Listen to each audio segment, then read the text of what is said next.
পুরুষ নাভি থেকে হাঁটু পর্যন্ত খোলা থাকলে গুনাহ হবে কিনা? জি, আপনি গুনাহগার হবেন, কারণ এতে সতর আপনার খুলে যাবে। বুঝে আসছে?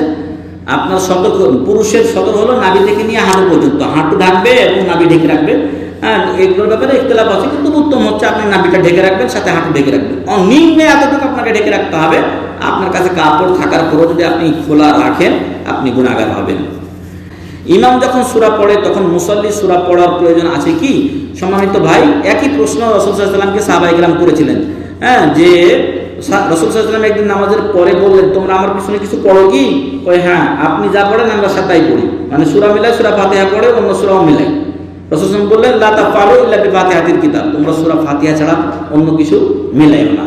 ঠিক আছে? লা তাফআলু ইল্লা বিফাতিহাতিল কিতাব, সূরা ফাতিহা ছাড়া অন্য কিছু পড়বে না। আর আরেক হাদিসে রাসূল বলছেন, লা সালাতা লিমান লাম ইয়াকরা বিফাতিহাতিল কিতাব, যে সূরা ফাতিহা পড়ে না তার নামাজ হয় না। লা সালাতা, লামটাকে বলা হয় লাইনাতুল জিন্স, অর্থাৎ নামাজ, কোনো নামাজ নাই, ইল্লা লা সালাতা লিমান লাম ইয়াকরা বিফাতিহা, যে সূরা ফাতিহা পড়ে না তার কোনো নামাজ হয়। এইজন্য জানাজার নামাজেও সৌদিরা কি করে? সূরা ফাতিহা পড়ে। আমাদের দেশে পড়ে না। আমাদের দেশে ইমামের পিছনে মুক্তাদি সূরা ফাতিহা পড়ে না। দলিল হিসেবে একটা আছে যে কেরাআতুল ইমামে কেরাআতুল্লাহ, ইমামের কেরাতি মুক্তাদির কেরাত, কিন্তু হাদিসটা যায়িফ, দুর্বল, আমলযোগ্য নয়। এদেশের সর্বোচ্চ উলামা পরিষদে মেলা সদস্য আছে, 10, 15, 20 জন, আরো কতজন সদস্য আছে। তাদেরকে প্রশ্ন করা হলে তারা বলেছিলেন সূরা ফাতিহা, হাম্বলি মাযহাব কি বলে জানেন? তারা বলেছিলেন সূরা ফাতিহা ছাড়া নামাজ হবে না। আর হাম্বলি মাযহাব বলে জোরের কেরাতে না পড়লেও চলবে। কিন্তু ওদেরকে যখন জিজ্ঞাসা করা হয়েছে, ওরা তো হাম্বলি মাযহাব অনুসারী, কিন্তু সঠিক মাসলাটা দিয়েছে যে জোরের কেরাতেও পিছনে না সূরা ফাতিহা পড়তে হবে। এই জন্য হাম্বলি মাযহাবটা ভালো লাগে আমাকে, যে সত্যটা ওরা মেনে নেয়। আর আমাদের দেশে আসলে অত ওরকম বড় আলেম নাই। এই দেশের বড় আলেমদের সাথে আমরা চলাফেরা করে দেখেছি, আমরা ওদের ছাত্র। আর আমরা আমাদের দেশে আলহামদুলিল্লাহ আশা করি কি ছোটখাটো হলেও কিছু আলেম। তো আমাদের দেশের যারা এই মাঠ গরম করে চলেছে, তারা এই দেশের আলেমের কাছে তুলনাই হয় না। মোহাম্মদ বেল্লাহ রাসূল ভাই প্রশ্ন করেছেন, আমাদের নবী মারা গেছেন না জীবিত আছেন? কবরে কোন মানুষকে রাখা হয় ভাই? জীবিত লোককে না মরা লোককে? মৃত লোককে কবরে রাখা হয়। কিন্তু আমাদের দেশের লোকেরা রাসূলের হায়াতে বিশ্বাস করে। কবরে যারা আছে ওরা কি মরা আছে না জিন্দা আছে বলেন তো? সবাই জীবিত আছে, দুনিয়া থেকে মরে গেছে, হায়াত চেঞ্জ হয়ে গেছে, কিন্তু কবরে কি আছেন? জিন্দা আছেন। কারো আযাব হচ্ছে, কেউ সুখী আছে। কারো আযাব হয়, কারো সুখ হয়। কবর হয় একটা জান্নাতের টুকরা, না হয় একটা জাহান্নামের টুকরা। নাউযুবিল্লাহ, আল্লাহ যেন আমাদেরকে জান্নাতের টুকরা বানিয়ে দেন, আল্লাহুম্মা আমিন। তো রাসূল সাল্লাল্লাহু আলাইহি ওয়াসাল্লাম দুনিয়া থেকে বিদায় নিয়েছেন, মানে দুনিয়া থেকে উনি মারা গেছেন। এই মরা কথাটা বলতে চাই না আমাদের দেশের লোকেরা, যে না রাসূল মারা যায়নি। তো মারা যায়নি তো কেন তাকে কবরে রাখা হলো? আজকে কি রাসূল সাল্লাল্লাহু আলাইহি ওয়াসাল্লামের দরকার নাই ভাই? তো কেন রাসূল কিছু বলছেন না? তো আসলে এগুলো সব ভ্রান্ত আকীদা। ওই যে সুফিবাদ বলছিলাম, ওটারই আকীদা যে রাসূল জীবিত, রাসূল সাল্লাল্লাহু আলাইহি ওয়াসাল্লাম মারা গেছেন। আমি একটু আগে বলে এসেছি 63 বছর বয়সে উনি মারা গেছেন। ঠিক আছে? তো রাসূল সাল্লাল্লাহু আলাইহি ওয়াসাল্লাম মারা গেছেন, উনি জীবিত নেই। রাসূল সাল্লাল্লাহু আলাইহি ওয়াসাল্লাম ফাতেমা রাদিয়াল্লাহু আনহার কানে কানে কিছু বললেন। ফাতেমা রাদিয়াল্লাহু আনহা কাঁদতে লাগলেন। মানে তাকে বললেন যে আল্লাহ তাআলা আমাকে ডেকেছে, হ্যাঁ, দুনিয়াতে থাকার এবং আল্লাহর কাছে যাওয়ার মধ্যে আমাকে ইখতিয়ার দিয়েছে। তো আমি আল্লাহর কাছে যেতে চেয়েছি, মানে আমি মারা যাবো এটা নিশ্চিত। তখন উনি কাঁদতে লাগলেন। একটু পরে আবার কানে কানে কি যেন বললেন, উনি হাসতে লাগলেন। আয়েশা রাদিয়াল্লাহু আনহা তাকে জিজ্ঞাসা করলেন, তো বলেননি। পরে বলেছিলেন যে রাসূল সাল্লাল্লাহু আলাইহি ওয়াসাল্লাম আমাকে বললেন যে আমার পরে আমার পরিবারের সর্বপ্রথম যে লোকটা আমার সাথে মিলিত হবে সে হলো তুমি, ফাতেমা রাদিয়াল্লাহু আনহা। তো ফাতেমা রাদিয়াল্লাহু আনহা মারা গেছেন কিনা তার ব্যাপারে তো তারা হায়াত বলে না। তো ফাতেমা রাদিয়াল্লাহু আনহা মারা গেছেন, নবীও মারা গেছেন, হাসানও মারা গেছেন, হুসাইনও মারা গেছেন, আবু বকর, ওমর, ওসমান, আলী সবাই মারা গেছে। দুনিয়ার জিন্দেগি শেষ হয়ে গেছে। মানুষের মরণ কয়বার হবে? একবার মরণ হবে, দুনিয়া থেকে বিদায়। পরকালে আর কোনো মরণ নেই। কবরে আপনার রূহ ফিরিয়ে দেওয়া হবে। প্রশ্নের উত্তর মান রাব্বুকা, মান নাবিয়ুকা, মা দীনুকা, এই তিনটা বলে আসলাম না আমরা। তোমার রবকে, তোমার নবীকে, তোমার দিন কি? এই প্রশ্নগুলি যদি আমল করে থাকেন দুনিয়াতে, কবরে প্রশ্ন হবে, উত্তর দিতে পারবেন, জান্নাতের সাথে সংযোগ হবে। আর যে উত্তর দিতে পারবে না, জাহান্নামের আযাব এখান থেকে কি হবে? শুরু হয়ে যাবে। নাউযুবিল্লাহ মিন যালিক। তো রাসূল সাল্লাল্লাহু আলাইহি ওয়াসাল্লাম মারা গেছেন, উনি জীবিত নন। ইসলামের জন্য যারা শহীদ হয়েছে তারা জীবিত না, মুর্দা। আসলে যে জীবিতের কথা আল্লাহ তাআলা বলেছেন সেই জীবনটা হচ্ছে পরকালীন জীবন। তারা দুনিয়াবি জীবনে বেঁচে আছেন এটা নয়। যারা মারা গেছেন, শহীদ হয়েছেন, কিন্তু দুনিয়ার জিন্দগি তার কি হয়েছে, খতম হয়ে গেছে। তার মানে দুনিয়া থেকে তারা বিদায় নিয়েছেন। আল্লাহ তাআলা বলছেন যে ওই মৃত্যুকে অন্য মৃত্যুর সাথে তোমরা তুলনা করিও না। সাধারণ মওত আর শহীদের মৃত্যু কি এক হতে পারে? না, এক হতে পারে না। কবর জিয়ারত কি জায়েজ? জি সম্মানিত ভাই, কবর জিয়ারত জায়েজ, তবে দুটো উদ্দেশ্যে। কয়টা উদ্দেশ্য? দুটো। এক, কবরস্থ ব্যক্তির জন্য দোয়া করবেন। দুই, আপনি কবর দেখে পরকালে স্মরণ করবেন। কবর দেখে কি করবেন? পরকালকে স্মরণ করবেন, যে এই কবরে একদিন আমাকেও আসতে হবে। তরিকা কোথায় থেকে এসেছে? তরিকা এটা সুফিবাদ থেকে এসেছে। আর আমাদের তরিকা আমি বলে এসেছি, বারবার বলতে চাই না, আমাদের তরিকা হবে তরিকায়ে মুহাম্মদী। তরিকায়ে মুহাম্মদী, মুহাম্মদ সাল্লাল্লাহু আলাইহি ওয়াসাল্লামের তরিকায় চলবেন। কিয়ামতের দিন যদি বলেন আবু হানিফা, শাফি, মালিকি, হাম্বলি, তারপরে সোহরাওয়ার্দী, নকশবন্দিয়া, চিশতিয়া, কাদেরিয়া, একটাও গ্রহণ হবে না। পরকালে গ্রহণ হবে যে একটা আগে কবরের প্রশ্ন বললাম, কে মান রব্বুকা মান নাবিয়ুকা মা দীনুকা। মুহাম্মদ সাল্লাল্লাহু আলাইহি ওয়াসাল্লামের তরিকা মানলে নাজাত পাবেন, না হলে নেই। আচ্ছা, মানাটা কি না মানাটা কি? ওই তরিকা একটা, এটা উত্তরে চলে এসেছে যে তরিকা মানাটা কি। যদি তরিকা মানেন, এটা সুফিবাদ ইসলাম থেকে বহির্ভূত আলাদা দল।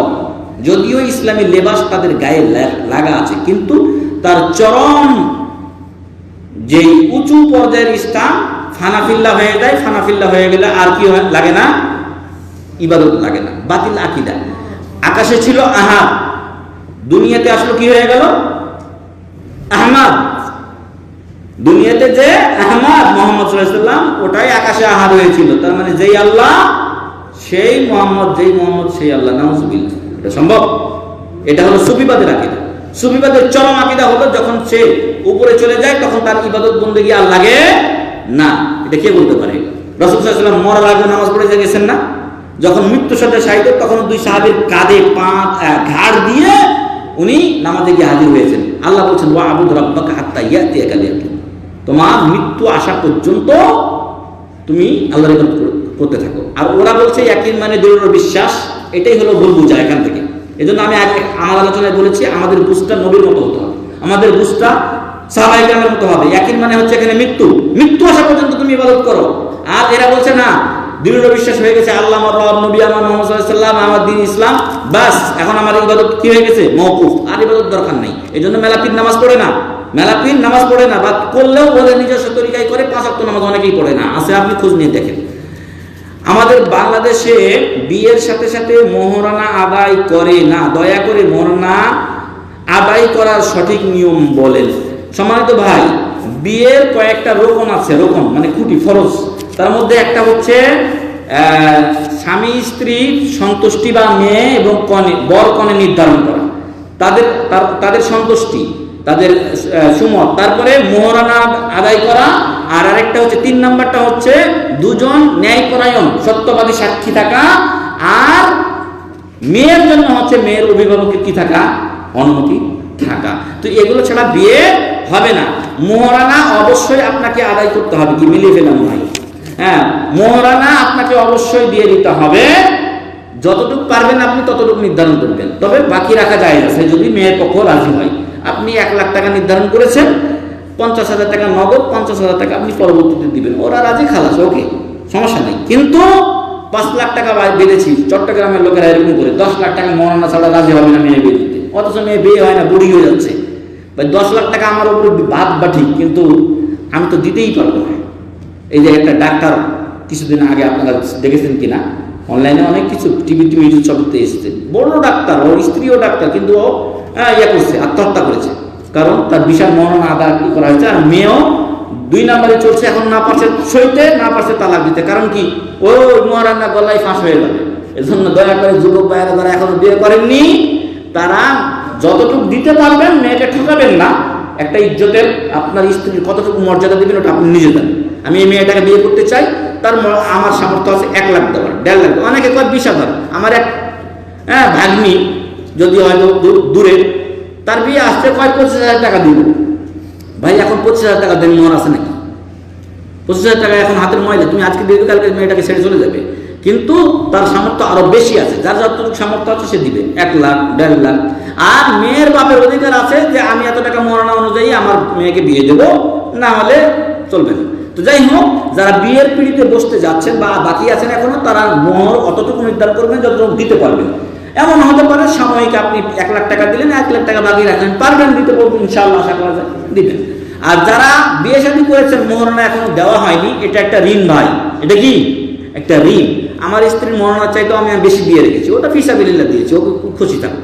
তো ওইরকম আপনারা আপনাদের স্ত্রীদের সাথে যে মোহরণা বেঁধেছিলেন দয়া করে ওটা দিয়ে দিবেন, বাকি থাকলে দিয়ে দিবেন। আর যদি দিয়ে থাকেন তো আলহামদুলিল্লাহ। এক ভাই প্রশ্ন করেছে, ইসলামী বিষয়ে ভিত্তি করা হারাম না, ভিডিও করা হারাম না হালাল, হ্যাঁ জায়েজ আছে না কি? সম্মানিত ভাই, ভিডিওর মাধ্যমে আল্লাহর সৃষ্টির মতো সৃষ্টি করার কারো ইচ্ছা থাকে না। এটা কি যে আমি আল্লাহর মতো মানুষ বানাচ্ছি? না, বরং এই ভিডিওর মাধ্যমে যদি বিশেষ করে দ্বীনি খেদমত হয় তাহলে ভিডিও করাটা আবশ্যক। এজন্য যে আজকে আমাদের এখানে ভাই ভিডিও করছে, ওটা আমরা পরে নিয়ে যে ইউটিউবে ছেড়ে দেব। ইউটিউবের মাধ্যমে ওই আমেরিকা, স্পেন, বাংলাদেশ, ইন্ডিয়া, কোথা থেকে ভাইরা আমাদের কাছে ফোন করে, তো তারা সেখান থেকে শুনবে। এতে দিনের উপকার হবে না অপকার হবে? উপকার হবে। তো উপকারী ভিডিও করা নাজায়েজ নয়, তবে অশ্লীল ভিডিও আছে না, অশ্লীল ভিডিও ভালো চাইতে মন্দ আছে, এগুলো সব হারাম।